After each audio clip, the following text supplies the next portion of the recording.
Hello and welcome back to RPMbassy. Today we've got a pretty much brand new album.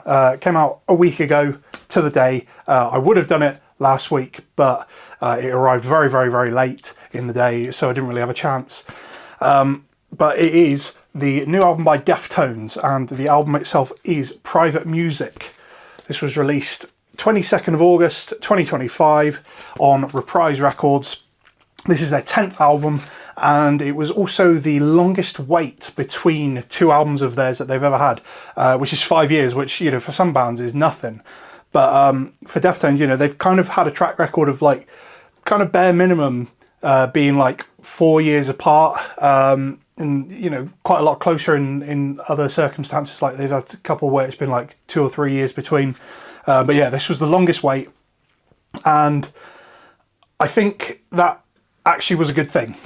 So past couple of albums, you had 2016's Gore and 2020's Ohms, which I think kind of unanimously a lot of the fan base and critically everyone kind of agreed they weren't perfect. There were issues with them, and like, I mean, Deftones are my favourite band by a considerable margin, have been for years, but there were bits and pieces on them that I really didn't gel with, and I think especially with Ohms, I never quite got into it. There were moments and hints of greatness, like the title track Ohms, fantastic song. The Gift of Mathematics, really great song. Genesis, a phenomenal track. Yeah, there was also some bits and pieces on there that I hated. Ceremony, which they released as a single, which was really weird. I could not stand that track. And yeah, just the whole album, though, it didn't feel as cohesive as it could have. And kind of a similar issue with Gore in 2016 as well. There were bits and pieces on there where I really felt like in some ways that album could have been shorter and would have been made better because of it. My least favourite, the video didn't do very well, but you may have seen years ago I did a video on the channel ranking every Deftones song, and I put the song Pictura Infamante, which is on Gore, I put that at my very least favourite track of all time, and I would say that by a considerable margin is my least favourite Deftones track. It's pretty much the only song that I will willingly skip because I hate it so much. So for me, Gore always had a bit of a dark note just because of that song, if not anything else. But again, there were moments of greatness, and it felt like if a little bit more time had been taken just to put some thought into a few more bits and pieces, it could have been really good, because there were, as I said, moments of greatness. Now we come to this one, and this is kind of like it's where everything has kind of finally been realised, and I think it really helps that they've gone back to Nick Raskulinecz, who did I believe he did Diamond Eyes and Koi no Yokan, so 2010, 2012, and those were both really good albums. Diamond Eyes was, you know, pretty much broadly considered one of their best albums, and I think a lot of people kind of put that in their sort of top rankings alongside something like A White Pony. And Koi no Yokan, that was one that really grew on me, and over time, like, Koi no Yokan actually became one of my favourite albums, if not the favourite. And I think with favourite bands, everybody kind of goes back and forth on what album they put at the top, and for me, I feel like that's only a good thing, because if a band is so good at what they do and they capture a listener so well that you can't actually decide on your favourite, that's never a bad thing, because, you know, it just means that the breadth of the quality that they have is just vast. So yeah, I think the fact that over the years, pretty much every album aside from Gore and Ohms has been sort of ones I would say go at the top spot. It's too early to tell for sure, but this is definitely a return to form, and I think in some ways, you know, this is the one obviously that I've been listening to the most over the past week, and there's one track in particular. I would say if I was to go back and do the list again, this track would possibly go into the top 10 of best tracks of their entire career, and we'll get to it in a moment. But yeah, the actual album itself, I really love the artwork. I just think it's like phenomenal to look at. It's so simple. The title, Private Music, it really exemplifies kind of what Deftones are about. Like there's almost like, you know, they're a metal band, and people have kind of put them into the new metal camp, but you know, now people have sort of realised that there's a bit more. It's less new metal and there's a bit more artistry, and you know, they've been labelled alt metal and shoegaze and things like that. But I think Private Music, that's actually, you know what, that's probably what the genre I'd go for it. I remember years ago I saw a video of someone talking about Deftones, and they called them erotic metal, and I think that's actually, that, you know, that really captured me at the time. And I think Private Music is a little bit more of a subtle way of describing that kind of vibe. And yeah, like top to bottom, it really does feel like that. So yeah, in terms of the production process and the way this came about, there's a really good interview with Zane Lowe about this, but essentially they said the way they wanted to approach this was to, when songs felt right, they would work on them. So it was less spontaneous and more, or in a way, I guess it was more spontaneous. It wasn't a case of, they weren't going in with the intent of writing. They weren't going to a studio and sitting down and saying, we're going to leave here with a song. They were letting the songs happen sort of organically. And I think because of that, there are sounds and aesthetics that of unmistakably Deftones, but they're sounds that I haven't heard before in their discography, but they are, as I say, still very unmistakably theirs, and I really like that about the album.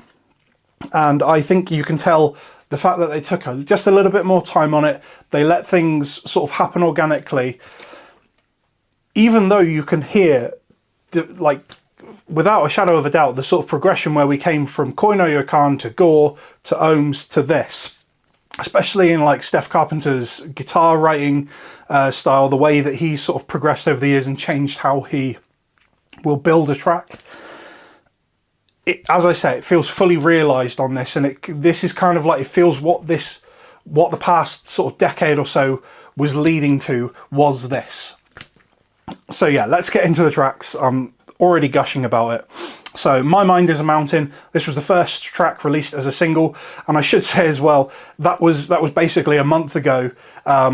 I believe the announcement, the official announcement, was about 6 weeks prior to the release of the album, which I absolutely love. I know it's very infrequent that bands or any sort of like media do that sort of thing where they say nothing and then just like teaser, it's out in a month kind of thing.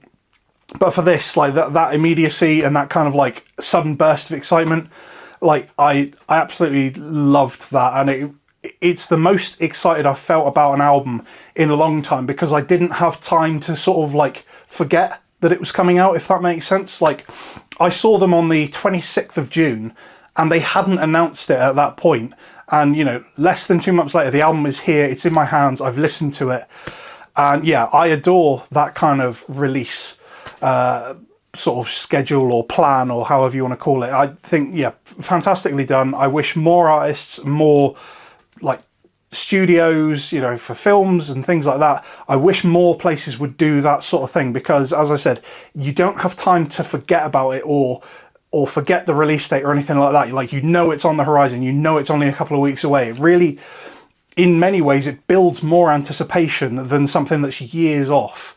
And as well as that, you know, I think some of it comes down to the fact that Deftones are in a position where they've had a over 30-year career now.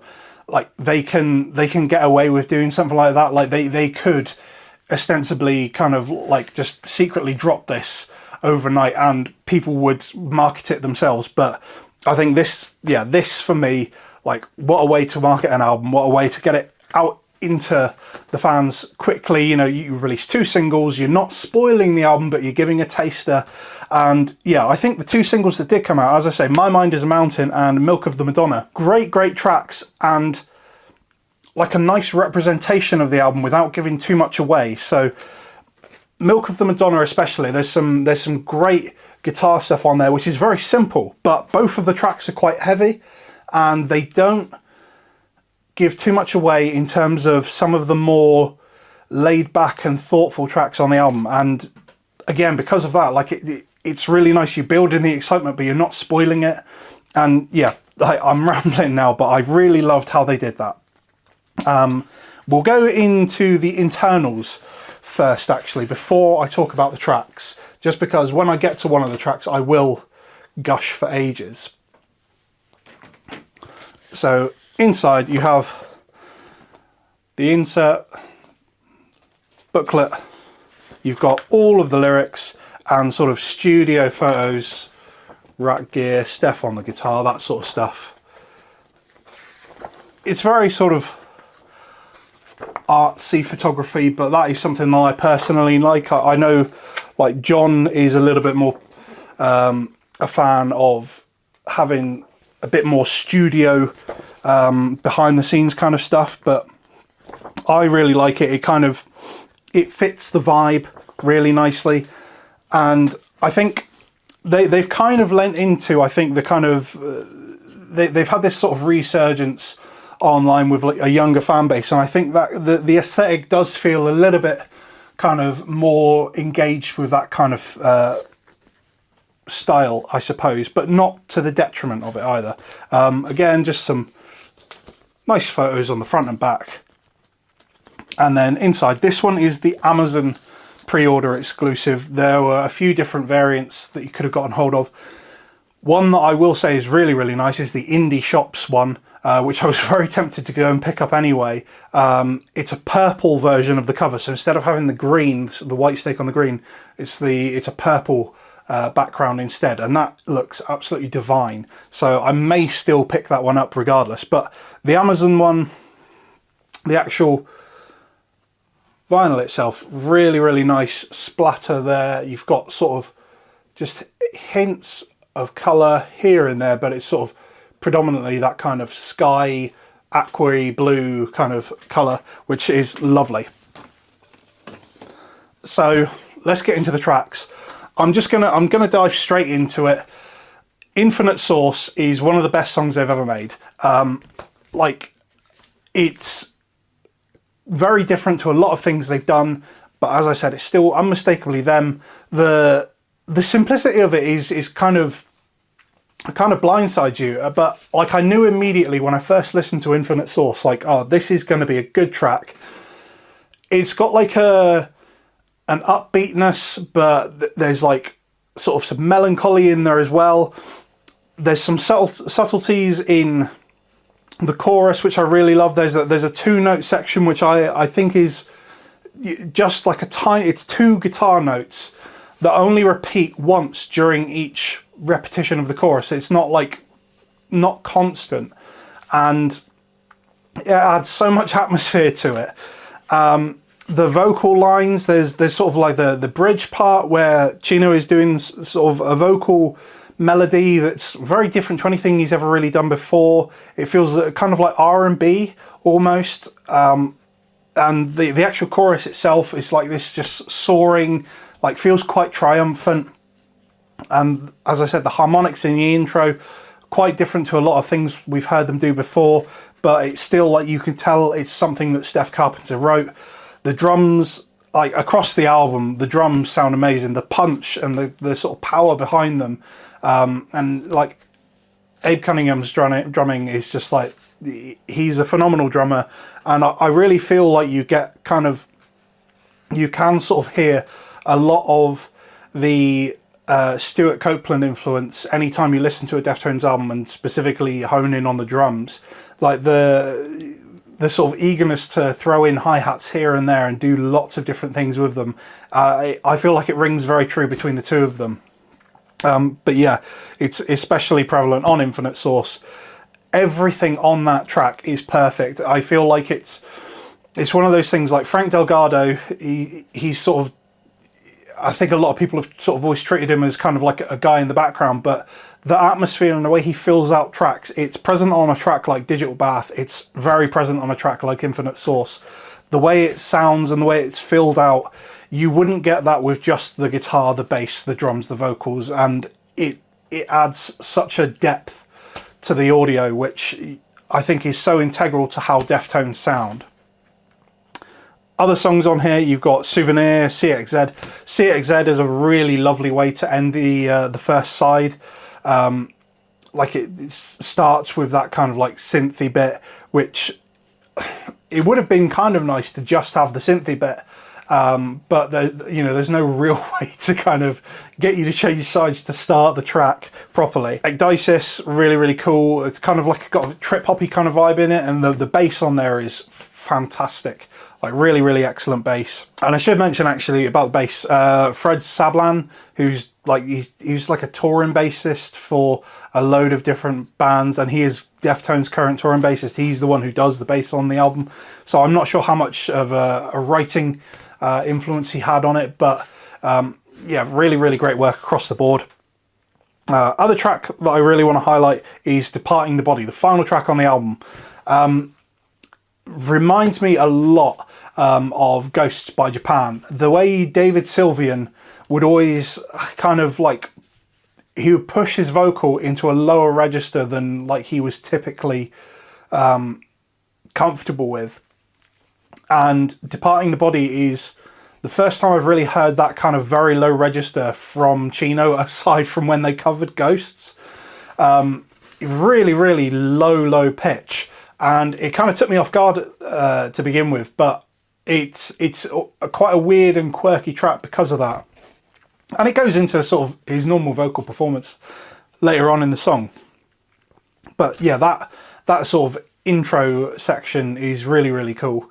And I think that and the way Infinite Source kind of has this, as I say, this triumphant vibe to it, just it exemplifies what this album feels like. The way that you can tell it's them, you know it's them, but there's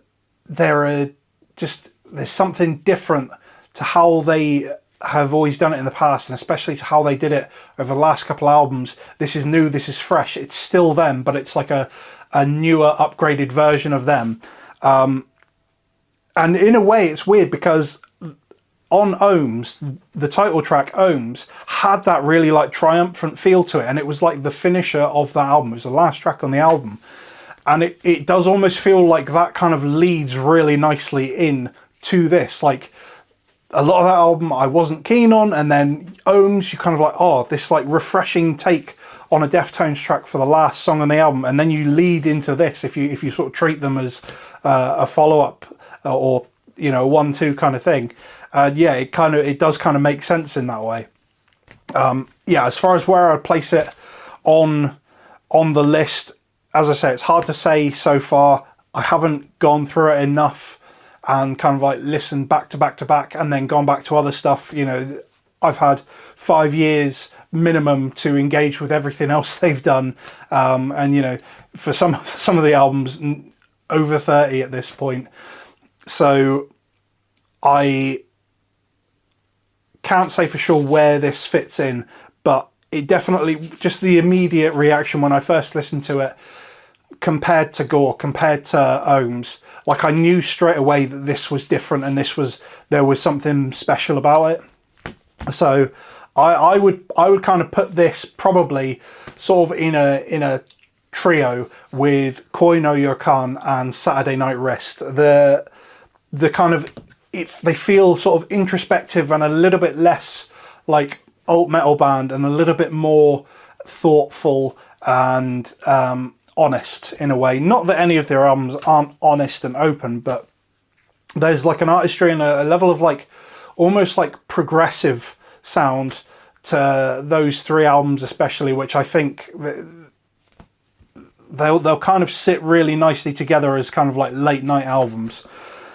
As I said, I'm rambling so much about this. I just really wanted to get my sort of thoughts and feelings on this album out there, because I think it's a return to form at the very least, and with time, I think this could go on to be regarded as one of the best. And judging by the reviews I've seen, like critically across the board, it looks like it's been doing phenomenally.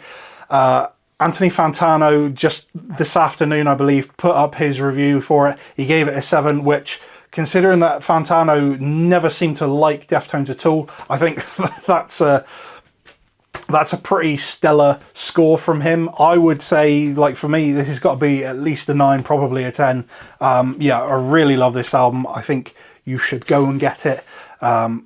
As I said, there's tons of variants out there. You can get pretty much any colour vinyl you want with it. You can get the purple, you can get the green. I will probably go and get the purple, if I'm entirely honest. I want to have both copies. And yeah, just go out, go listen to it however you can. This is a banger. Cheers.